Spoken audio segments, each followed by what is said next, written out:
اسلام آباد high court میں توشہ خانہ کیس میں چیئرمین تحریک انصاف عمران خان کی سزا موت کے کیس جاری ہے، اندر دلائل جاری ہیں۔ میرے ساتھ سینئر وکیل شیخ شین صاحب موجود ہیں، ان سے جانتے ہیں کہ آخر آج کے کیس کی کیا سماعت ہو رہی ہے سامنے۔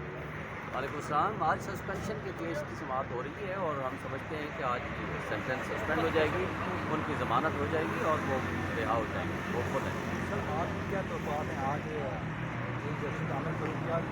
فیصلہ دینا ہے؟ دیکھیے، ہماری تو توقع یہ ہے کہ جب وہ خود مانتے ہیں کہ نیچے والی عدالت کا ٹرائل کورٹ کا ایک متعصب جج کا فیصلہ غیر قانونی ہے، خود انہوں نے اس بات کو کہا ہے، تو اس پہ تو انہوں نے خود اس بات کا کہا ہے کہ بغیر نوٹس کے آرڈر سسپینڈ ہونا چاہیے تھا اور ججمنٹ سسپینڈ ہونی چاہیے تھی۔ یہ بھی انہوں نے تسلیم کیا ہے کہ بغیر سنے کر دیا۔ یہ بھی تسلیم کیا ہے جو ہائی کورٹ نے حکم دیا تھا کہ اس کے مطابق آپ سن کے فیصلہ کرو، اس نے کہا نہیں، آپ کے حکم کو میں نہیں مانتا، جو میرا پرانا فیصلہ ہے میں اس کو برقرار رکھوں گا۔ سپریم کورٹ کے فیصلوں کو بھی نہیں مانتا، تو ہماری بدقسمتی ہے، سپریم کورٹ کے فیصلوں کو ہائی کورٹ نہیں مانتی، ہائی کورٹ کے فیصلے کو ٹرائل کورٹ نہیں مانتا، اور ان کو ایک پنگ پونگ بنایا ہوا ہے۔ آج 22 دن 23 دن ہو گئے ہیں۔ مجھے بتائیں کہ آئندہ کے لیے جب ججمنٹ یہ سسپینڈ ہو جائے گی تو ضمانت پہ آ بھی جائیں گے، تو یہ جو 25 دن یا 22 دن یا 23 دن جو اس کو جیل میں رکھا ہے، اس کا کون حساب دے گا؟ اچھا مجھے یہ بتائیں، عمران خان صاحب جیل میں ہیں اور کہا جا رہا ہے کہ ان کے جیل میں کیمرے لگائے گئے ہیں، اس بات کو آپ کیسے دیکھیں؟ کہانی کیا، یہ رپورٹ دی ہے ڈسٹرکٹ اینڈ سیشن جج نے، تو جب یہ رپورٹ آئی ہے تو مجھے یہ بتائیں کہ پھر کیمرے لگا کے آپ اس وقت اس کو کمرے کو نہ صرف دیکھ رہے ہیں، واش روم اوپن ہے وہاں اس کو دیکھ رہے ہیں، یہ تو بنیادی حقوق کی وائلیشن ہے۔ یہ تو جنگی قیدی جو ہوتے ہیں نا، جو دہشت گرد ہوتے ہیں، ان کے بھی حقوق ہوتے ہیں۔ تو یہ جو کچھ کہا جا رہا ہے، کیا جا رہا ہے،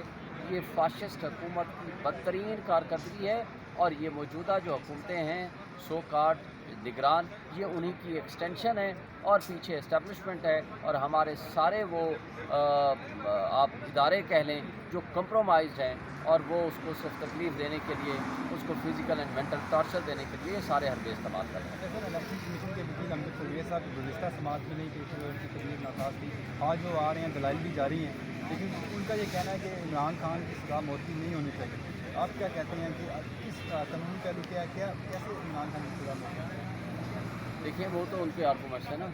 باقی چیزیں تو میں نے آپ کو بتا دیا کہ جب بیلیبل افینس ہے، جب میکسیمم سزا 3 سال ہے، جب اس نے سنے بغیر فیصلہ کر دیا اور ہمارے لسٹ آف وٹنسز کو نہیں آنے دیا، یہاں تو اس کیس میں جو کہا جاتا ہے نا کہ انصاف نہ صرف ہو بلکہ ہوتا ہوا نظر آئے، یا انصاف اور قتل نہ صرف ہوا ہے بلکہ ہوتا ہوا نظر آیا ہے۔ سر آپ سر آخری سوال میرا،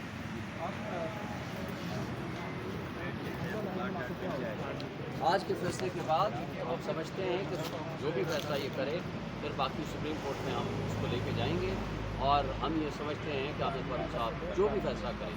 رائٹ اور رانگ، ہمیں ان سے غرض نہیں ہے۔ ہم یہ کہتے ہیں کہ وہ ان کیسز سے، جو عمران خان صاحب کے کیسز ہیں، ان سے اپنے آپ کو الگ کر لیں، اس لیے کہ جب پبلک کا ٹرسٹ ختم ہو جائے تو اس جج کو وہ کیسز نہیں سننی چاہیے۔